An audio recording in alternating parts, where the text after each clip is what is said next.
Nerd World Order broadcast. Dynaphones connected. Initiating broadcast signal in 10, 9, 8, 7, 6, 5, 4, 3, 2, 1.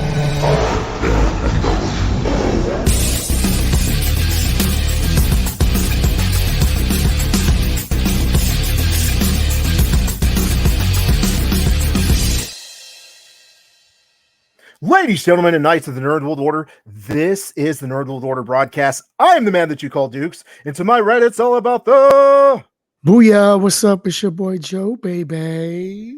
And to my other right, weighing in at 178 adamantium pounds, coming straight out of Krakoa, Alfonso X-Man Flores. What'd you expect, black leather? I expected stars and garters, so I'm already a little disappointed in this episode. And to my other right, when we had to find someone to talk about the X-Men, we could have gotten DMX, but Alfonso said he wasn't available. Could have got Alfonso, said, let's try Malcolm X. I said, he's not available. We also went with Professor X, who also was not available. Alfonso said, there's only one man to discuss X-Men 97, the first season, and that is, welcome, ladies, gentlemen, and knights of the Nerd World Order, Finch X. Hey, everybody. Thanks. Good. Thanks for having me. What's DMX up to? I mean, I'm happy to take the spot, but... I figured he'd be available. Alfonso said he wasn't. I was like... You think that he's going to give it to you, and then apparently Professor X don't roll like that. So, and Malcolm X was going to be here by any means necessary, and he just could not make it. So, like I said, man, we got Finch X here. This is, like I said, this is the X-Men 97 episode. We are going to be discussing X-Men 97. If you haven't watched the episode and you're saying, don't give me any spoilers, then turn this off right now. But let me tell you something. You should have watched it by now, because this was an amazing season of X-Men. Not X-Men 97. This was an amazing season of X-Men, but I guess I'm jumping right into it. So, Alfonso X-Man Flores, I'm going to turn it over to you so that you can help the Nerd World Order learn a little bit more about Finch X.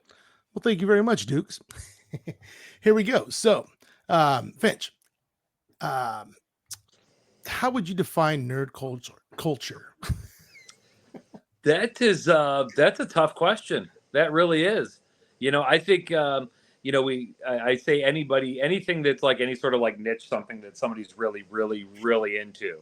I suppose somebody can be a plant nerd. We know plant nerds out there that are really into what they're into. I think more specifically in our sort of sphere, we're talking about anything sci-fi, fantasy, something with that realm. But I just say it's, anything that you're super, super passionate about and you don't care what other people think. Very good. Very good. Very good. So what would you say makes you a nerd? Oh my Lord, what would make me a nerd? Because on that, I guess what I said earlier, I've got about 15 things that I'm really, really nerding out over. And so in some way that gives me a degree, I guess a nerd cred card, whether it's X-Men, whether it's comics, video games, 3D printing, cosplay, you name it. I tend to nerd out on all that stuff. So I'm just going to keep those cards in my wallet. Good, man. Good choices. And then let's see. What is your number one fandom? Number one fandom, it's hard to like not say X-Men, like right at the top of the list. I'm 44 years old. That's been going on since I was 9 years old. As you can see by the wall behind me, this is not a podcast studio. This is my living room. So, there are several that probably come in as a close second, but X-Men has probably got to be number one. Very nice. Man, Finch, I got a question for you. So, is your wife a nerd too? Yes. Massively. Okay. Yes. Awesome. Because my wife has had conversations with me. She's like, look, you can't put anything in the living room. You put nerd stuff in every other room in the house. I get the living room. So it's so cool, man. Shout out to your wife for having all. That's like the coolest living room I've ever seen. Sorry, Dev. To Devlin out there, who's also one of our guests sometimes. His living room is badass. Dude, you are number one. Shout out to your wife. That's amazing, man. Thank you. Thank you. We had a good laugh about it for Christmas. She got me a toolbox and I got her a sewing machine, which seems like very like stereotypical, except for the fact that the toolbox she got me was specifically for working on 3D printers for stuff for our cosplay. Nice. And the sewing machine I got her was specifically travel size to make cosplay and be able to take to hotel rooms to repair cosplay on the go. So yeah, I could definitely say we're both nerds. Yeah, it's pretty awesome. So I gotta ask. I know Alfonso's like, dude, shut up. I'm asking questions. I need to remember the next one. Dude, you got me on a roll here. So you're cosplaying. What is your favorite cosplay that you've done? Oh gosh, it's interesting. The one I get the most attention for is probably my Red Guardian, which I didn't see coming. Most of the cosplays that I've done is because somebody else wanted to do something. I'm like, I could probably find a bearded, slightly chunky white guy to go along with that. A friend of mine wanted to do Yelena, and I thought I could probably do Red Guardian.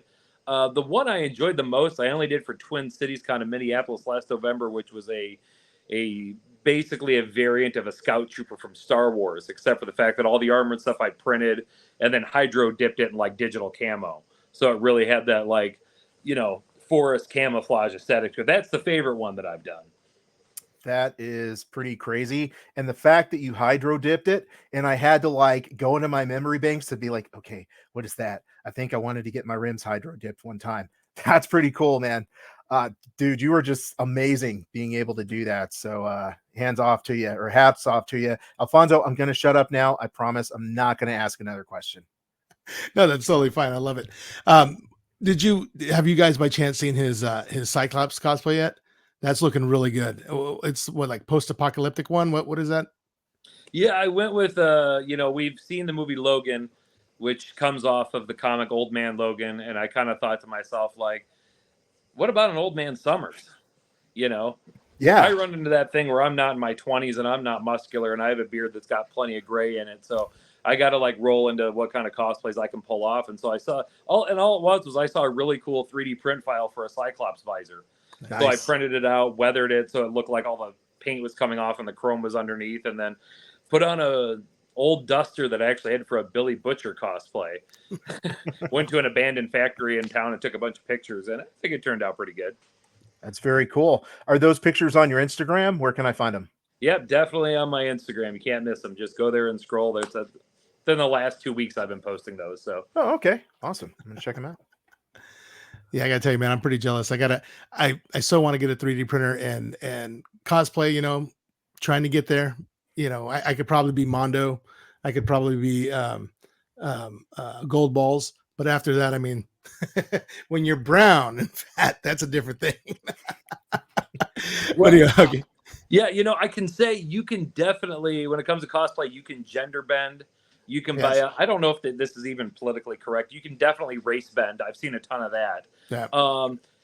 A lot of people are fine with it. Me personally, I won't body bend. Right. Like, I'm not playing Nightcrawler, guys. Like, that's all there is to it. Okay. Like, the only Wolverine, people say, oh, you love Wolverine so much, you should do a Wolverine cosplay. And I'm like, yeah, Wolverine when his metabolism ran out. Yeah, I can do that. You see, my son says I'm an earthbender and he's an airbender. So, that's about as bending as I go. Oh, okay. Yeah. I airbend too after Taco Bell. But nice. All righty. All right. So this is a two-part question. It's what is your favorite movie or show? But for you, I'm going to definitely say, what is your favorite movie and what is your favorite show? It could be current, it can be, longstanding, whatever you choose, but I'm sure you have an answer for both of those. I do. The favorite movie is a really hard one to pick because I feel like I would be better off giving a top 10, but we're on a time limit here, fellas. So probably the top one I would say that has been there for a long time is the movie Serenity, if anybody's ever seen that, which, is a movie continuation of the ill-fated series Firefly that was on Fox very, very long ago. Joss Whedon joint. I absolutely love that movie. Favorite show. Right now, I have to say X-Men 97. Like, that's like, it's hard to top that. Again, I could give a long list. I mean, everything from Battlestar Galactica to The Office, Parks and Rec, Friday Night Lights. But, I mean, right now, X-Men 97 is just the goods, right? Yep, most definitely. And it's really seeming to do no wrong. It's correcting a lot of mistakes that a lot of the either TV shows or animated or are making. And it's really riding this ship. And I can't wait to get aboard of for what's coming next. So, all right, very good answers. I agree wholeheartedly. And your last question is, what first got you interested into the nerd culture? The first thing that got me into the nerd culture was the same thing that got me into the X-Men. I'll never forget, it was 1989. I was 9 years old, and a kid who lived in my neighborhood handed me a comic book, and it was Uncanny X-Men number 216. I had never read a comic book before. I had never heard of the X-Men before. This was 3 years before the animated series even came out. So I read it as I was riding my dinosaur and was just like absolutely blown away by these characters that I didn't know. There was this crazy guy with a cowl and claws coming out of his hands who was just like running through the woods, runs out into the middle of a country road at night, gets hit by a car, gets up and just keeps going. And I'm like, who is this crazy mother effer? This is insane. From that day forward, I have been a diehard Wolverine fan. My youngest son is named Logan. So if we were going to talk about like, introduction to nerd culture, that was probably it. From there, it just went on into, yes, that's my guy. From there it went on, Transformers, G.I. Joes. I love it. I've got so many behind me. And I just, ever since then, it's just been go, go, go, go, go. Awesome. So there is definitely one more question I want to throw out at you, Finch. I'll give you guys a quick story because Finch, I tell millions of stories. I go off on tangents. I'm going to apologize a million times for doing it. So it was pretty cool back at WonderCon. Alfonso said that we had to get to the X-Men panel like an hour and a half early, and he was right because an hour and a half, it was halfway full. But, we're sitting there. Joe and I are trying to stay occupied because Alfonso's running around and socializing and stuff. And he says like, hey, this is Finch. And he introduced us. And I was like, damn, this guy's actually pretty cool.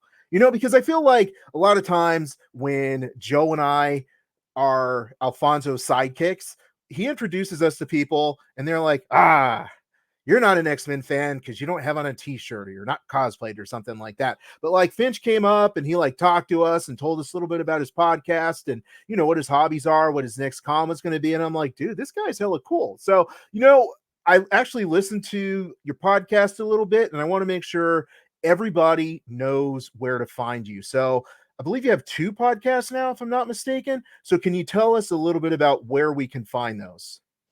Yeah. First and foremost, I co-host a podcast called Nerdy AF with my best friend Beans. And that's primarily a cosplay / 3D printing / nerd culture. We basically just, if I'm being honest, we just talk about whatever the heck we want to. That's kind of the main one. The latest one, the Finch X podcast, I kind of spun off solo. And that started probably just before WonderCon, so it was a little over 2.5 months ago or so. And obviously that is is obviously X-Men themed, and the Finch X kind of like had the dual meaning of being about X-Men and the fact that I'm a Gen Xer. And yeah, that's just that pod is just all X-Men all the time. That's pretty awesome, man. And I definitely encourage all of you to check it out. Now, is that available on, let's say, Spotify, iTunes? How can the ladies, gentlemen, and the Nerd World Order find out about that? Anywhere. I mean, pretty much you can search it. It is, obviously Spotify, Podbean, Apple Podcasts, YouTube. I always put out a video version of every single episode as well.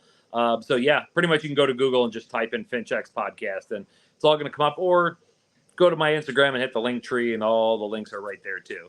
Nice. That's awesome. Now, if you're watching on YouTube because you want to see Alfonso's face, which I know most of us do, if you see this Finch X podcast symbol and you see that little link right there, click on it. It's going to take you directly to Finch's link tree. And then you can choose, if you're an iPhone user, you can go to, what do you guys use? Like Apple Podcasts or something like that. You can go to that. If you're cool, you can go to Spotify, click right there to find Finch's podcast. So I'm going to jump right into it. I loved this season. I went in with very low expectations. I felt like I don't care about the X-Men cartoon. I'll be honest, I didn't watch it. I tried to watch the first episode and I was like, this isn't the X-Men that I knew and loved. This is something completely different. So I didn't watch the original X-Men. I was blown away. I want to say it gave me emotional responses I wasn't expecting, especially from a cartoon. Had great character development. They did my boy Nightcrawler so good. Nightcrawler's been my dude for years. To me, he felt like a main character. In the past, he's always been like a background character. So I love the show. So overall, I know this is supposed to be an hour-long show. I just spoiled it for y'all. I love this show. But I'm going to turn it over to Joe because Joe's not an X-Men addict. What's your overall thoughts on this first season? I love the first season. To your point, I love Bishop. I love Gambit. So I felt like they got more, excuse me, more of a dope scenes in the series so far. I felt like I'm curious to see how Finch thinks about Logan because it seems like they didn't focus so much on Wolverine. And I was a huge Wolverine fan until Weapon X. Once Weapon X came out, I felt like the mysterious revolving around Wolverine was gone, and I felt like I was expecting so much more for his secret origin to pop out, and for me that wasn't good enough. And so for me, I lost a lot and following Wolverine, but I always thought it was dope. But the overall series, like they did Storm, like to me, I felt like Storm, like her scenes were like popping. I love Forge, so it's like all the X-Men that, to your point, when I started like X-Men on the Jim Lee run, like in the 90s. So that's what it feels like for me. So that is very nostalgia for me when I watch X-Men 97 because it reminds me of the 90s comics of the Jim Lee run and the storytelling. Because I remember like there was a time I told Alan, hey, yo, you need to come back read the X-Men. He's like, man, I can't read this when they go through the portal and everything just changes. And I felt like this show overall is better than the whole Phase 4. Yeah, I said it. And it's a cartoon too. So I mean, I really enjoyed it a lot. I'm looking forward to season 2. What do you think about that, Dukes? It's funny. I do have a question for Finch. So, Finch, two-parter. First part is, what do you think of their treatment of Wolverine in this particular season? First question is, overall, what did you think of this season? First of all, I say that I'm kind of okay with how they treated Wolverine. Sometimes the spotlight on Michael Jordan is so bright that it's okay for him to step aside so people like Scottie Pippen and Steve Kerr can get the attention they deserve. And that's what they had to do for that. At the end of the day, we know where the BD energy is, right? And they brought it out when they needed to. But, Bo DeMeo, who was the showrunner for this, his original pitch to Disney is that this was not a Wolverine-centered show. I mean, we kind of got into that after the animated series when they did the show Wolverine and the X-Men, which as much as I love Wolverine, felt like, renaming the Beatles Paul McCartney and the Beatles. Like, it just felt like okay, this is still supposed to be a team show.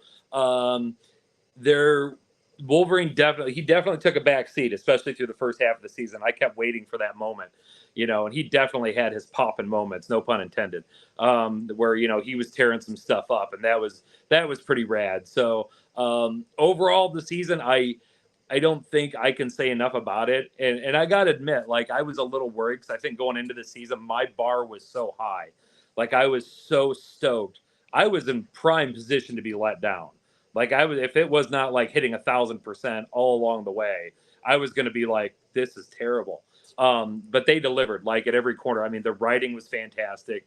The voice acting was fantastic. The animation was fantastic. The soundtrack was absolutely killer. Yeah, hopefully there's nowhere to go but up, continuing on, and we don't get like a drop off in season 2. But considering the amazing crew that's working on it, I think we're going to be okay.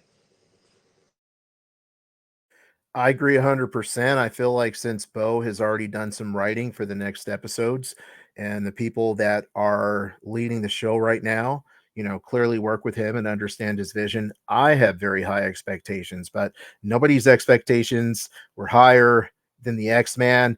If you're watching this on the YouTube, you can see his room is X-Men centric. Alfonso, what were your overall thoughts on this first season? Dude, from the moment I heard it, I was completely beside myself. Like I I didn't expect any kind of failure. I didn't expect any kind of like lull. I didn't expect any. All I expected was greatness, and I knew it was going to be. I mean, for the fact that they continued on from X-Men animated, right off the bat, it's like, okay, somebody knows what they're doing. They're not trying to do what everybody else in the MCU is doing and reinventing everything and making it their own. They're gonna go off of what was already there, and they're gonna expand upon it. Which there's no reason why they can't do that. They come in, they go with what they got, and they roll with it. And you know, I was not let down, not one bit. I mean, did I have any complaint? The only complaint that I really had is the fact that Inferno was this small, but I'm okay with it because they still pulled everything off so perfectly. So much emotion.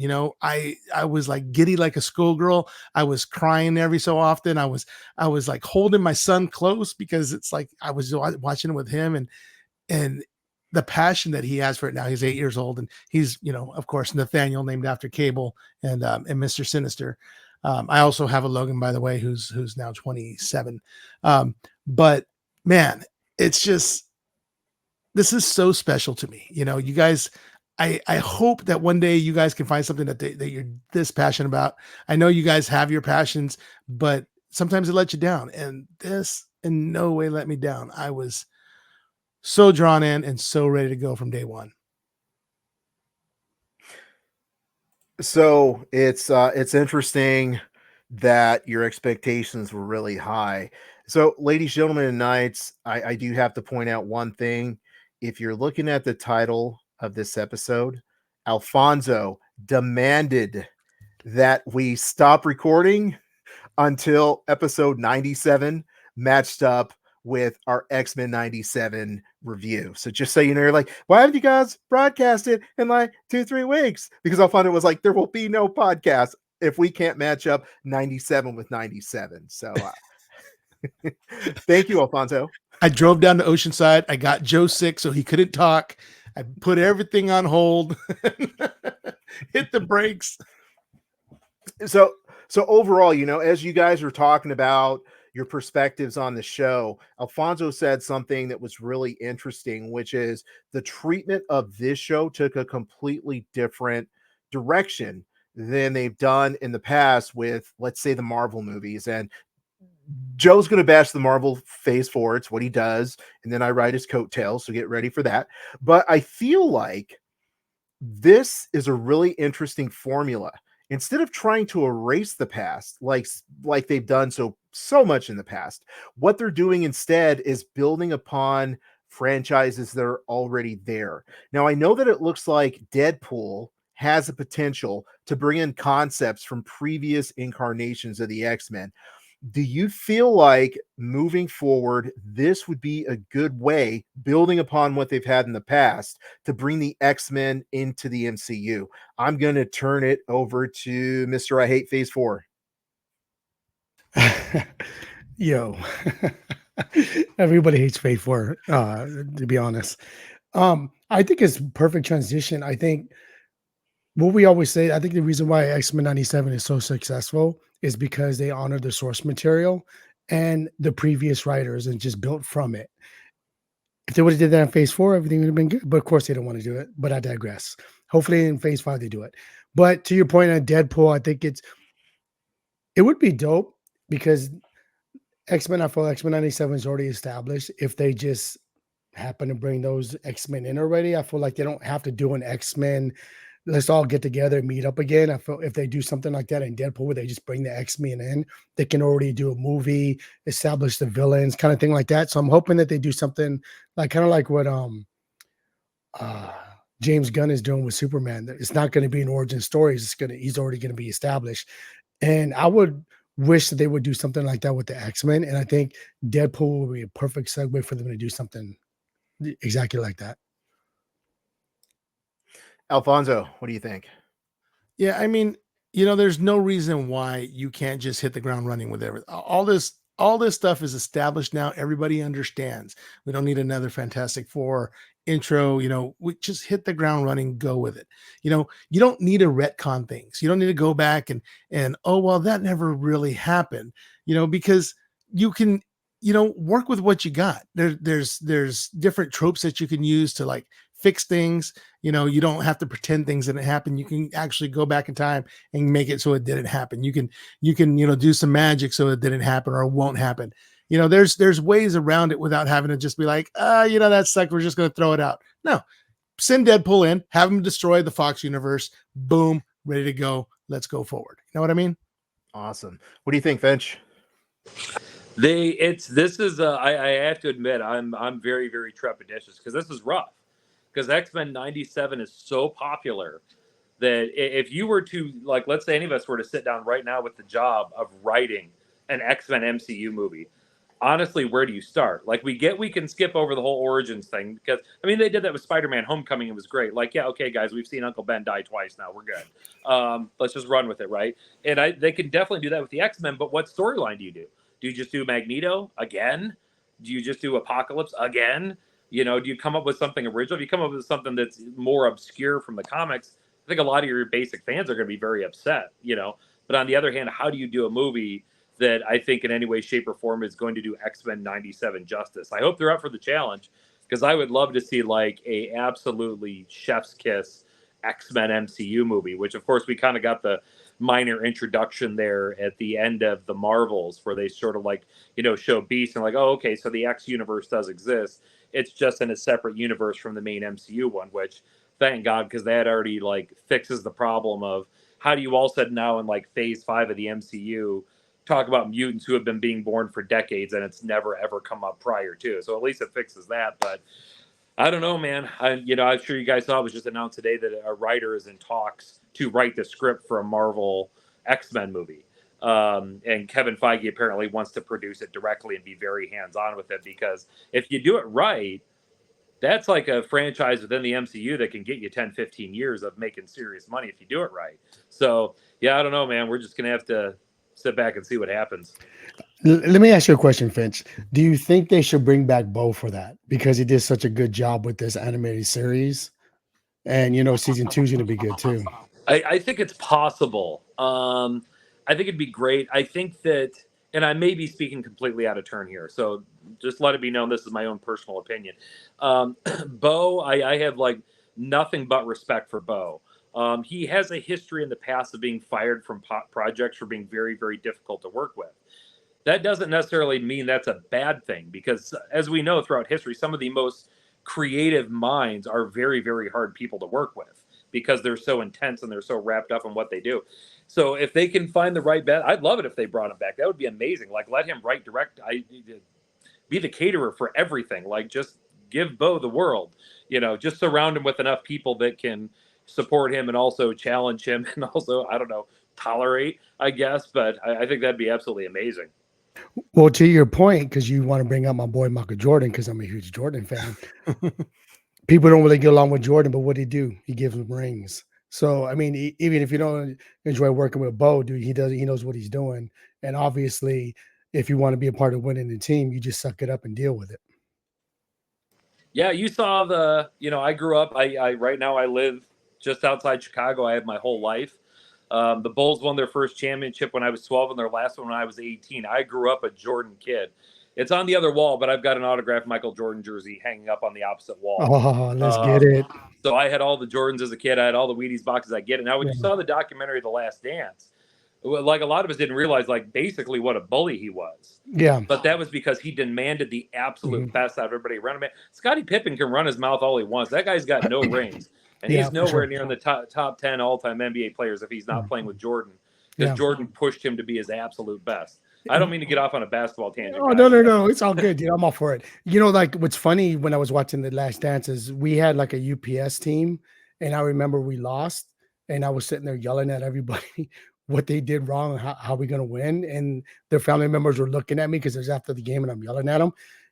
And I thought I was the only one that did that because I wanted to win. And then to see Jordan say the same thing, and I'm like, wow, I didn't realize how much you want to win, and the kind of attitude that you have to be a winner. Yeah, I said it. Maybe if they had someone like that on phase 4, it'd be a winner. I think so too. And I mean, at the end of the day, it's Michael Jordan. Who's going to question Michael Jordan? I mean, it'd be one thing if he was a scrub who was barely hanging on to his spot on the team and was running his mouth like that. But when you're the GOAT, you can kind of get away with that. Yeah, GOAT means the greatest of all time, Dukes. I know you don't watch basketball, but it's pretty much meh. I was wondering, you guys started talking about goats and last dances. I was like, oh my God, what are they talking about? Like Dancing with the Stars. Michael Jordan was on Dancing with the Stars. What's going on? It's like my wife. It's like my wife says sports ball. You're talking sports ball. I'm out. My favorite thing I saw recently, it's like, yeah, people try to say that LeBron's the GOAT, but what shoes is he wearing? He's wearing Jordans. Yeah, that's for sure. So, I think you guys covered some really good points. As soon as Finch said Kevin Feige, I was out. I was like, forget it. But here's one thing that Finch said that I really, really like is that what they're doing over at DC is kind of like, that they're using more of their B-list characters, right? And they're taking a universe and they're running with it established. And I feel like if you have the right writer and not Kevin Feige, because the writing, like, let's talk about the Suicide Squad. Let's talk about Peacemaker. Those are amazing products, and nobody knows who those people are, right? It's a bunch of B-listers. But if you respect the source material, if you love the source material, and if you have the right leader, in this case, obviously James Gunn, then you can take something like the DCU. Everybody knows, oh, Superman, Batman, and Wonder Woman, right? But that's not what James Gunn is using as a foundation. He's using Amanda Waller in the Suicide Squad to kick off his freaking universe. That's crazy. So I think there's a really good idea in here that the MCU can go a little bit outside of what people are expecting and still give us a really strong X-Men product if you have Bo as the writer and you have a stronger leader than Kevin Feige. If I may. Yes. What I honestly, and I agree with you there. I think the MCU, what made the MCU so great through the first 3 phases is they were really smart in saying, James Gunn, Guardians of the Galaxy, it is your baby. You write it, you direct it. You are a storyteller. Tell a story. We'll be here to back you up. Now, Guardians of the Galaxy was like, what, barely a C-list comic book? Like, you want to talk about, and it ended up such a humongous franchise. I mean, they did that with Jon Favreau and Iron Man. They did that with Joss Whedon and the Avengers. They did that with the Russo brothers. Where the MCU, I feel like, really got off kilter is they started putting so much stuff out there that it became a quality control issue. Like, how do you keep an eye on, like, it's one thing if you got, you're running a restaurant and 5 customers come in and they all want a cheeseburger, you might make 5 cheeseburgers. Now there's 500 people out here. Dude, those cheeseburgers are going to start turning into crap. Like, that's all there is to it because you're just chucking sliders out there, So the fact that they're talking about, like, dialing this thing back and bringing down how much they're putting out, I say absolutely, because at the end of the day, Marvel's been really smart, whether it's through the comic books or the MCU, of getting storytellers to tell a good story. Whereas DC, for the longest time, had this problem where there were too many studio people involved, too many producers, executives haggling over every little decision and worrying about market research and yada, yada, yada. Do you think anybody at Marvel bothered with market research when they put Groot in a movie and got Vin Diesel to do the voice? They didn't give an F. And they made $1 billion. So because they trusted the vision of the creative to say, this is the story I want to tell. You're 100%. I agree with everything you're saying, man. So I want to ask you guys, we spoke a little bit about the treatment of Wolverine and how they dialed him back a little bit in the show. So I feel like overall this show did something really intelligent. When I say they, I mean Bo, and I'm not going to kiss your butt through the entire show. Normally people have to pay to see that, but I'm not going to kiss your butt through the entire show. But I will say this.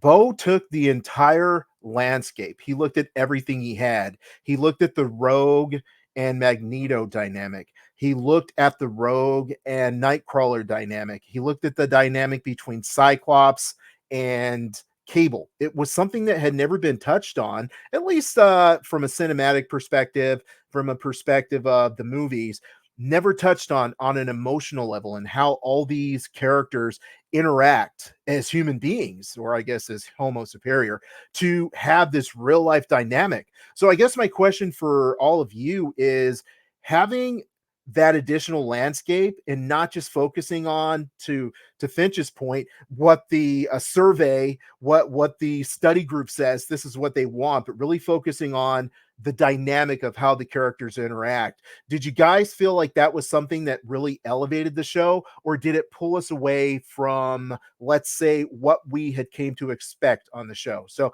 Alfonso, once you start it off.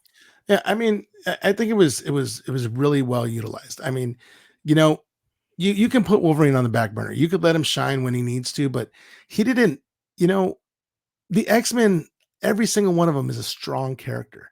And one thing I noticed the other day while we were watching a couple episodes is, like, Rogue was really well used. You know, she was really well utilized, but did she once steal anybody's powers? No. And I was like, what's going on with that? I was honestly thinking that they were going to save that for when she was on Magneto's team, taking down the X-Men. But it was never brought up. I mean, at the most, she used it to take memories from somebody, um, but she didn't once use that. So it's like, she's got that gun on her back that she's going to just whip out and just destroy everybody with, hopefully next season. I mean, it's coming next season. Oh my God, I don't want to get into that yet. We'll get in that later, but they did so well with everything. Every single character, they showed how well they could, work with what they had. I mean, like Morph, everybody's like, what's going on with Morph? How's he copying powers too? And then it's like, if you actually read the little card in the back that tells you his power set, he copies, people's appearance, and he can copy their physical abilities. So no, he couldn't become Magneto, and he couldn't, redo cancel out the EMP that was out there, but he could turn into the Hulk and smash people. He could turn into Juggernaut, run him over. He could turn into the Blob and bounce him around. But they did so much with everybody, and Gambit, man, they let him shine. They let him shine so bright, and then they just extinguished him, man. Wow, you know what I mean? They did so much so right. I wasn't even that mad that they killed Gambit, and he is one of my top 5 characters. You know what I mean? Yeah. What do you guys think? I think that the loss of Gambit, as much as I'm not a Gambit fan, was perfect. This made me like Gambit, and actually created an emotional response for a character I don't like, I don't care about. I feel like he's cheesy. I feel like he's overrated. Alfonso told me now he's an Omega level mutant and he's charging mountains. But when he died, I was like, whoa. Like, literally, I was just like, mouth open, staring at a freaking cartoon, stunned. So just amazing, like freaking amazing what they did with Gambit. Finch, what were your thoughts on how they used the characters? I thought it absolutely brilliant. I think anytime you're dealing with an ensemble, situation, whether it's Avengers, Guardians of the Galaxy, X-Men, it's basically storyline wise getting from point A to point B based upon the characters' decisions and reactions. Writing wise, I thought it was brilliant. I thought it was a fantastic blend. Had just enough heart, had just enough funny, had just enough sinking to it. I personally, my entire life, I've never once even remotely teared up to an animated anything, and I'm not trying to sound like a tough guy here, but man, that Remember It episode when Gambit died, like when that just like fades to black and you can just hear Rogue crying, like I don't know, like you're dead inside if that doesn't do something for you. Yeah. But yeah, I love the storylines they got into. It just like you guys said earlier, got to the source material, and Alfonso's gonna like feel me on this when I say the name Chris Claremont. Like they got into his storylines from the 80s and really dug into it and took the best part of those stories that now a lot of really long storylines they would race through in like an episode, but the pacing didn't feel off. And I thought it was absolutely just brilliantly done. Sometimes I don't know if you guys ever do this. I'll watch something like that, whether it's a movie or a show, and I'll try to like reverse engineer the script in my head. And every time you do that, that becomes the test of how brilliant it is. Like there are times even like watching X-Men 97, I'm like, I don't know how they got from A to C without going through B, but it was brilliantly done. And I can't say enough about it. Yeah, for me, just the fact that they were able to take the Inferno series and not even make it a full episode. It was like 20 minutes of a full episode. Just amazing. Like they just pulled that off so perfectly. Speaking of Dead Inside, two things. Joe's about to tell you his opinion on Chris Claremont, and also Joe had Taco Bell this weekend. So, Joe, what's your thoughts on Chris Claremont and also how they treated the characters and used them? Well, when it comes to Chris Claremont, I'm gonna think like I just got done eating some Taco Bell, and you know what happens when you eat Taco Bell? Um, yeah, he's a punk, dude. He made wrote some good comic books, but he's a punk, dude. Didn't even acknowledge Larry. Remember we went to that panel? He wouldn't even acknowledge Larry. I didn't watch any of the X-Men series, and you know what Larry did for us X-Men fans in that time period, what he had to go through to get these episodes out. Yeah, screw Chris Claremont, bro. Yeah, I said it. But anyways, I digress. So the source material is dope. Episode one when it first started, I was like, "Are you kidding me, dude? I didn't know you could light up his claws like that." Like just the overall action itself was like, with Cyclops, using his thing to bounce back and forth certain areas with his blast. I mean, that was dope. So I thought it was genius on how they did some of the animation in it. And then like episode 5, man, that was a tough one right there, man. Like that just reminded me of like the last X-Men Gala comic, the little annual where like everyone was just dying. You're just like, well, what the hell's going on? So you could tell I'm sure he's read that comic and used that in his, but he tweaked it a little bit differently. But yeah, dude, like it gets you choked up when you watch that stuff. I watch anime all the time, so I mean, it was kind of tough to watch those scenes, but anime for me have a little more rougher scenes than these X-Men 97. So I can tolerate it in a sense of like, it's pretty sad. I didn't get choked up, but it's pretty sad because anime does that. But yeah, I enjoyed it. Did not get choked up because the Taco Bell absorbed all his feelings.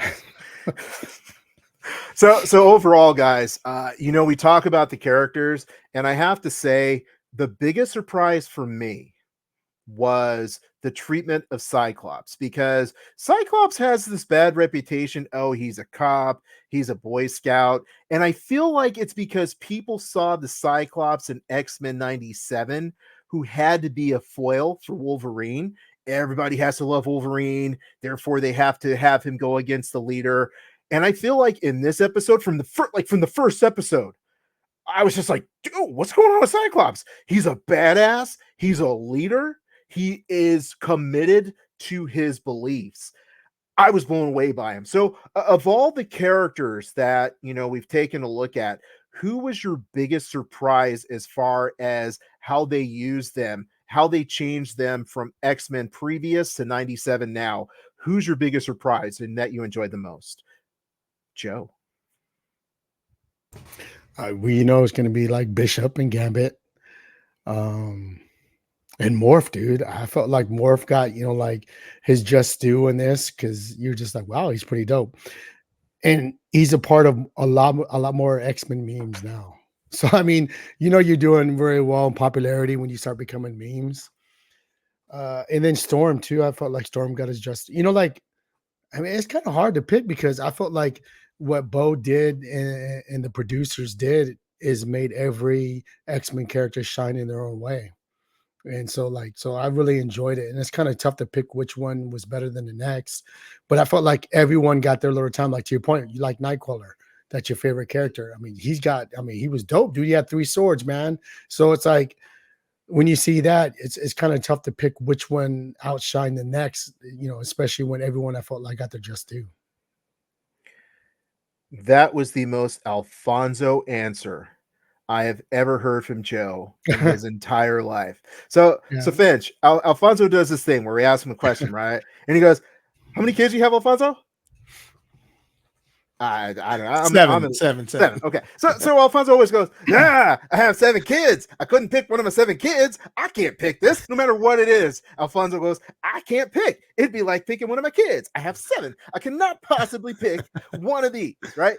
And that's the first time Joe has ever come with like a completely Alfonso answer where he's like, well, it could have been Storm, it could have been Bishop, could have been Nightcrawler, could have been Cyclops. So, But you know what though? That's just credit to Bo's writing. I mean, there hasn't been a show or a movie that made me think something like that. So that's just credit to the way Bo's writing is. Like every episode, like you can have an argument of which one you think is better, honestly. And that's credit to Bo and the writing. so number 1, I'm going to agree with you 100%, Joe. And then number 2, just to be Alan, I'm going to say you're completely wrong. The correct answer was actually Nightcrawler. Nightcrawler, ladies and gentlemen. Joe's been removed from the game.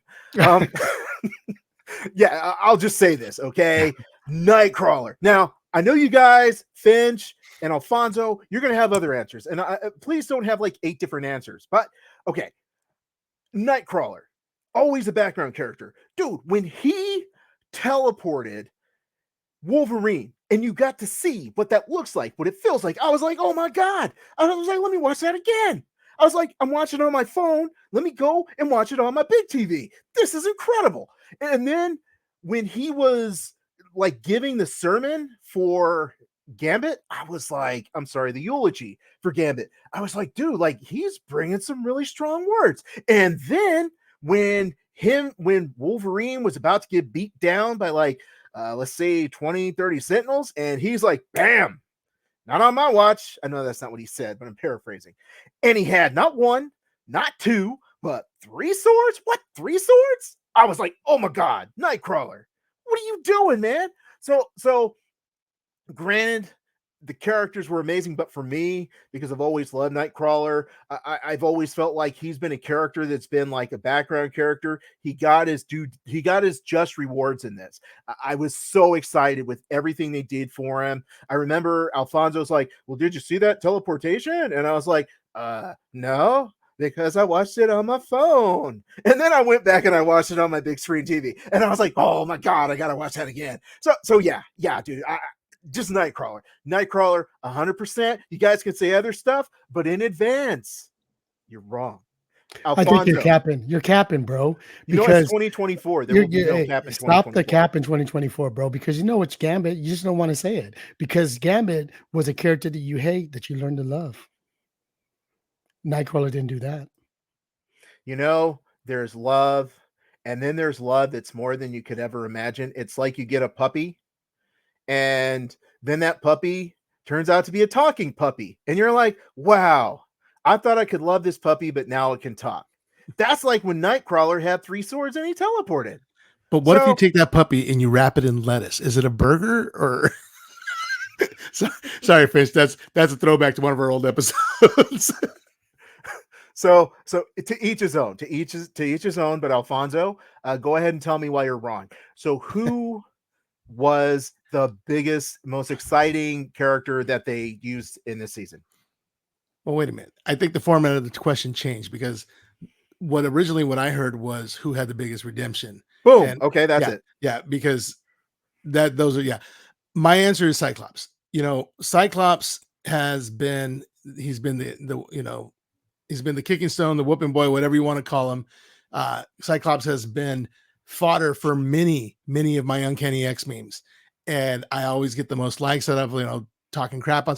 I've always liked Cyclops, but that's the one that I get the most praise for is like talking crap on Cyclops or making them look bad. So when he came back and he's like, boom, and he shoots those the Friends of Humanity, slides across the room, grabs Roberto, slides across the room, ricochets. He even made the classic 90s not sound pretty cool. but yeah, I do have to agree with you, Dukes. Nightcrawler was very underutilized in the first series. He looked stupid with his hair or his fur, whatever it was. It was just a bad look on him. And he looks so clean and so fresh in this one, man. And the teleportation, the swords, dude, he was like channeling Zorro with his 3 sword style, There's a little one for Joe. But yeah, Cyclops definitely had the biggest redemption. He's no longer my cannon fodder. He is now him. So Finch, because you're a guest in our house, I'm not going to tell you you're wrong, but I am going to think it unless you say Nightcrawler. Who had the biggest redemption? Trish Tilby, without a doubt. No, I'm just kidding. I'm gonna, I'm gonna go around the bases here real quick. I think I agree 100% with Scott Summers Cyclops, because I think through the original X-Men animated series, and through the movies, he was very much the Boy Scout. Just like he was built to be a foil for all the other characters, which people have read the comics are like, Cyclops is a badass. Like, that's all there is to it. And to see that like displayed very first episode, it's like, yes, I will follow Scott Summers into battle any day. Interestingly enough, the one that surprised me was probably Magneto in terms of the way the character was used. Because I always feel, and when you think about this, like you think about Infinity War Endgame or any of these other great things that we love, I feel what makes every hero story great is the amount of detail that is given to the antagonist. If you can empathize with the antagonist, if you understand where they're coming from, and you understand that they don't think and they're not just like a cardboard, I'm bad, I'm here to destroy, and they spent a lot of time, more than I would have been ever able to predict prior to the first episode, how much screen time Magneto got, and in terms of getting into his motivations and the things that he went through for why he feels the way he does.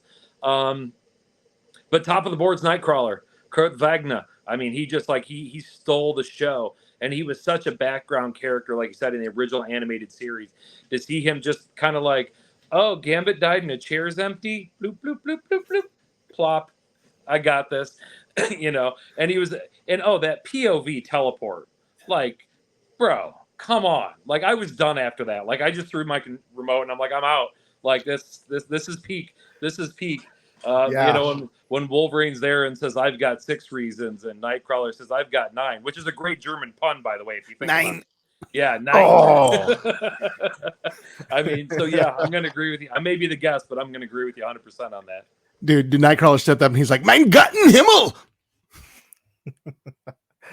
Everything about that was just, yeah. So I would say overall, looking at the show, I feel like it's setting up so much, and our expectations are so high that, much like I'll say we experience with perhaps getting back to Joe's Whipping Boy MCU, I feel like we're coming off of this high. We're all completely impressed, and there's potential for letdown. What do you guys want to see in season 2, Alfonso? Well, I mean, right off the bat, they set us up with what they're going to give us. I think the one thing that they didn't quite show, but as a true X-Men fan that you are, you will notice what is happening there when Magneto and Professor X, or when Professor X goes in and shuts down Magnus's mind. That's where the seed is planted, and that's where we're going to get Onslaught. And I think everything is going to lead up to Onslaught in the very end of season 2. But I mean, you got Taco Lips coming in, man. Taco Lips is going to come, and he's going to be like, oh, let's see, death. Yeah, okay, so he's got his death, and he's got his card death, and then it's like, oh, well, in the outro, we didn't see what happened with Wolverine. Wolverine in the comics was given his adamantium back by Cable Son Tyler and Apocalypse, and then Apocalypse made him War. So there's 2 of the Horsemen. We're missing Storm. Oh, hey, Storm. She can easily cut out water supplies to places and create a famine. And then Morph wasn't shown either. And I don't know how they're going to make him Pestilence, but somehow they're going to do that, because that's what I'm going for. And the fact that they're back in time with Insab Nur when he was first starting out, Professor's going to be like, oh, well, perhaps we can educate him and we can make him, be a good guy. And that's not going to happen. And then in the future, you get the Jean and Scott getting to actually raise Cable thing. Now the question is, it's like, you see him as Jean and Scott. Are they going to do what they did in the Adventures of Cyclops and Phoenix, where they actually had they were there, they saw each other themselves, but they were actually somebody named Red and Slim, and they were different bodies, but they had a little bit of the power. What happened was the Ascani's son, Rachel Summers, who is, you know, the second Phoenix, actually brought them to the future. She's the one that was all shrouded and hooded. They can't say that it's not. If they do, it's going to be, yeah, they can't say that it's not. So, man, there's so much to roll with there. And again, this is where I get a little concerned because they truncate all these really good stories into little small things, and they can be so much bigger. But I understand it's like they had to pull out the big guns for season 1. They had to, because they had to make sure that it succeeded. But then I'm thinking like, well, but what are they going to have left? They have so much left. There's still so much more X-Men. I'm not as concerned, but I would love to see a little more exploration of quality stories like Inferno, like Mutant Massacre, like, man. Yeah. So that's my story and I'm sticking to it. Alfonso, you have just created so many questions for me and so many responses. So I guess the first question would be, because I didn't watch the original X-Men animated series, I thought they already did Onslaught. Am I just a buffoon at this point? I'm not going to say you're a buffoon, but I'm going I to was say hoping you would. you're wrong. You're wrong. You're a buffoon. Okay, cool. Now I did read, I kind of read the Onslaught series, but tell me if I'm wrong. Was the Onslaught series kind of a letdown? Okay, so it was just me. Okay, so my next question, and I'm going to be saying apparently it's just me a lot. So Ascani's son, I felt like it was just kind of a filler because they needed to like make a way so that Cyclops and Jean kind of raised Nate. So they did that whole, we're going back in time, but it's not really us, it's our body, but it's not, and we have our powers and blah, blah, blah. And it's Rachel Summers, but nobody cares about Rachel Summers. Nobody cares about Rachel Summers, let's be honest. But did the Ascani's son book, because I remember buying it from the dollar bins, so it couldn't have been that great. Did the Ascani's son series, is that really held in like high regard? Yes. Yes. I mean, the thing is that was a thing. There were everybody else on that train to just Cyclops, like, oh, Cyclops is a deadbeat dad. Yeah, Cyclops is a deadbeat dad. He left his wife when Jean came back, and that's he left a no. His son. That sounds like a no to me. No. Is a no. Oh, are you not hearing me? Wait, you're freezing a little bit, Dukes. Can you two hear me? Okay, so I'm going to keep talking because I think Dukes is frozen. But yeah, oh man, I forgot where I was. But yes, what do you think, Finch? Are we talking about like in terms of season 2 and where we're headed? Is that where we're at? Yeah. Oh no. Don't worry, that happens. He'll be back. He was so wrong. The internet kicked him out. The internet booed him for the blocky questions he was asking you guys. Cerebro and the Danger Room combined is like boot. They were like, yo, I can't believe he's asking these questions. I'm gonna kick him out right now. Yeah, apparently he's gone. Okay.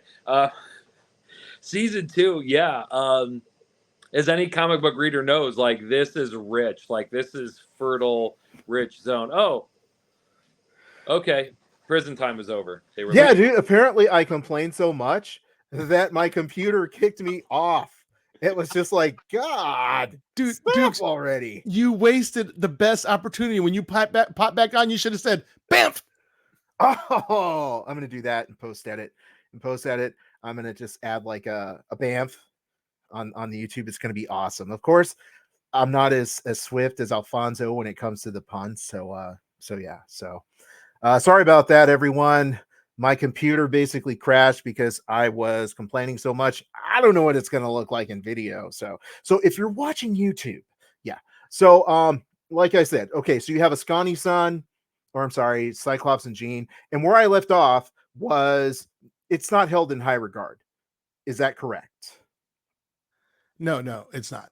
It's held in high regard because what I was saying was it brought back Cyclops from being that deadbeat dad, that wife abandoner. Well, he was still a wife and abandoner, but the deadbeat dad, he got to go back. And it's funny because anytime I make a meme about it, because I love to like live in that moment of how crappy he is. People are like, no, he went back in time and he was able to raise the child.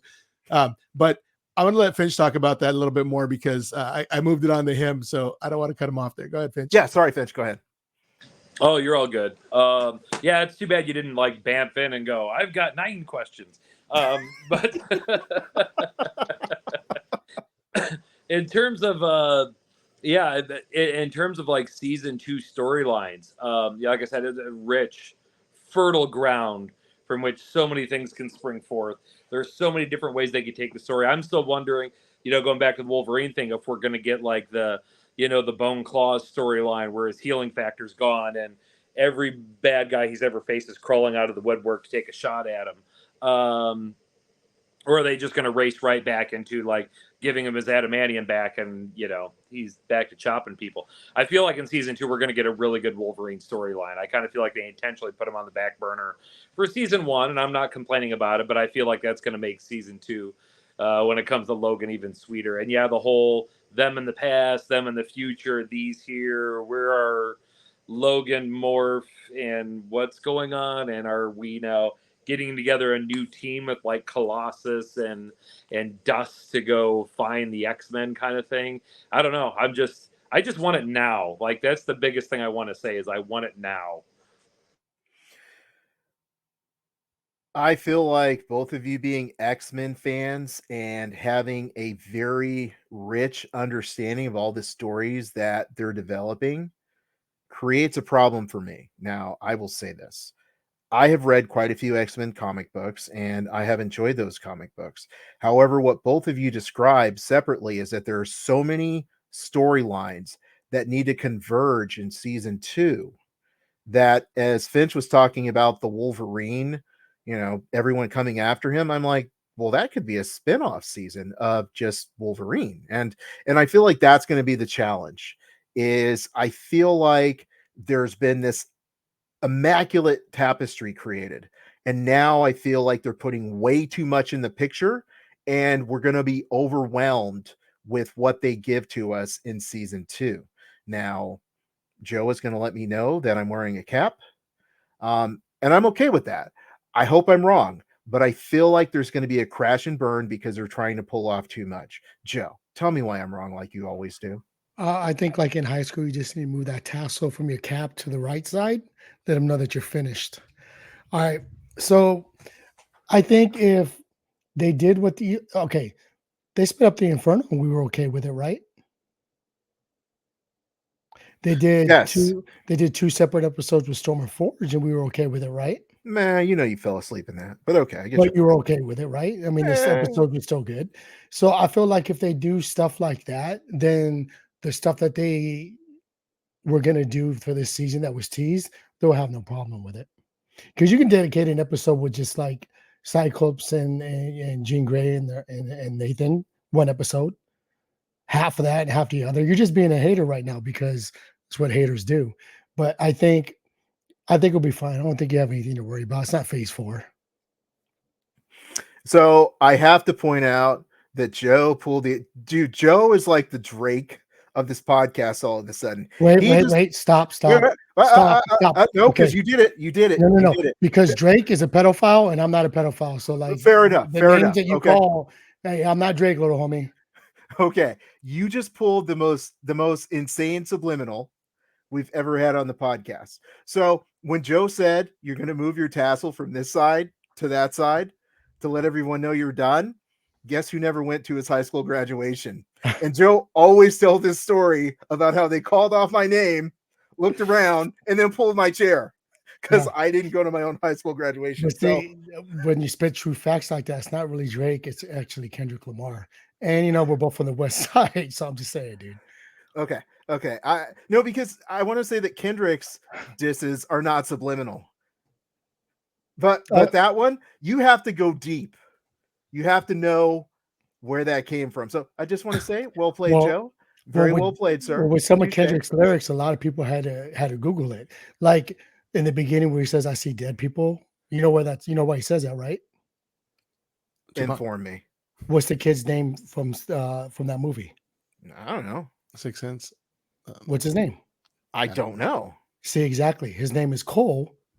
He's talking about J. Cole, and Cole was the kid. Do you see what I'm saying? So just like the tassel and them that know you buy in high school, yeah, that's a Kendrick Lamar bar. Microphone dropped. You know what? I'll take that. I'll take that. But once again, I guess people are going to have to Google me in order to understand Joe's insults.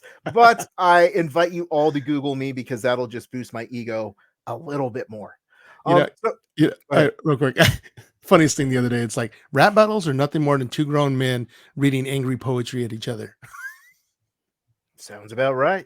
Sounds about right to me. So, as we're rounding the corner on this episode of the podcast, you know, I feel like it's really important to give our overall perspectives as far as you know, how much we enjoyed. I know we've covered that, but I just want everyone to just give final thoughts. Like, hey, overall, what would you recommend to the audience? What would you want them to know or get about season one?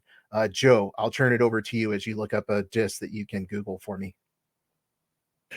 I enjoyed the season, and I'm looking forward to season 2. Like I'm not a I love the X-Men, but not as much as like hardcore addicts like Finch and Alfie. But this one is making me fall in love with X-Men like it did when I was graduating high school, reading my first X-Men comic. So I'm really looking forward to season 2. Awesome. Awesome. I'm going to have to agree with Joe to an extent. As Joe points out ever so eloquently, stopped reading the X-Men during the Jim Lee run because I got completely burned out and bored with it. And ever since then, I've been hit or miss off and on with the X-Men.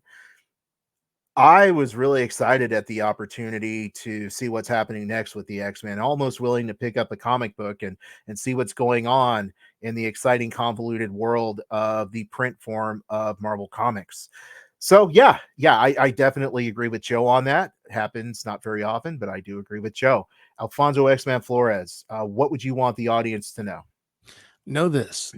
It's going to lift you up. It's going to break you down. You're going to laugh. You're going to cry. It's going to break your heart, but it's going to be healed because when you know it's coming, you're going to be okay. All right. And I'm there for you if you need me. That was touching. That was very touching. So, Finch, I don't know if you can step up and give us lines from David Byrne, but I hope you can. So, two things, Finch. Number one, if you could remind us once again where folks can find you across all social medias, I'd appreciate it. And number two, if you can let the listeners know what they should know about season one. So, the floor is yours. Okay. Socials, Instagram is the main place, Finch __ X. I believe that it's still Finch _ AF on Facebook because that pasty guy in SoCal hates me and I can't seem to be able to change it through Meta. I'm out there on Twitter, Finch __ X. Of course, Google the podcast. You'll find it, YouTube, any of your popular podcast channels. When it comes to my recommendation of X-Men 97, I cannot quote Kendrick Lamar. I cannot quote Drake. I can quote Freddie Mercury and say it will rock you because it is amazing and it is fantastic. Biggest piece of advice, fans, watch it on your TV, not on your phone. I don't know what else I could say about that. If you're interested enough in the X-Men, you are looking at like getting into the comics, whether you had, because I was the same way too. I started reading it, I was 7 years old, and I'd have these periods for years where I bounced out of it and then would like come back in, miss a little, miss a lot. Just look up the House of X trade paperback if you want to get involved, understanding what's going on. Like what's known as the Krakoan era and X-Men is just coming to an end. It was a fantastic era, probably one of my favorites of all time. They're kind of not rebooting, but I guess entering a new era this summer in the print books. So it's a great place to jump onto. All in all, show's fantastic. I cannot recommend it enough. So this concludes this episode of the Nerd World Order broadcast. So until next time, ladies, gentlemen, and knights of the Nerd World Order, I am NWO. We are NWO. Nerds redefined. Booyah!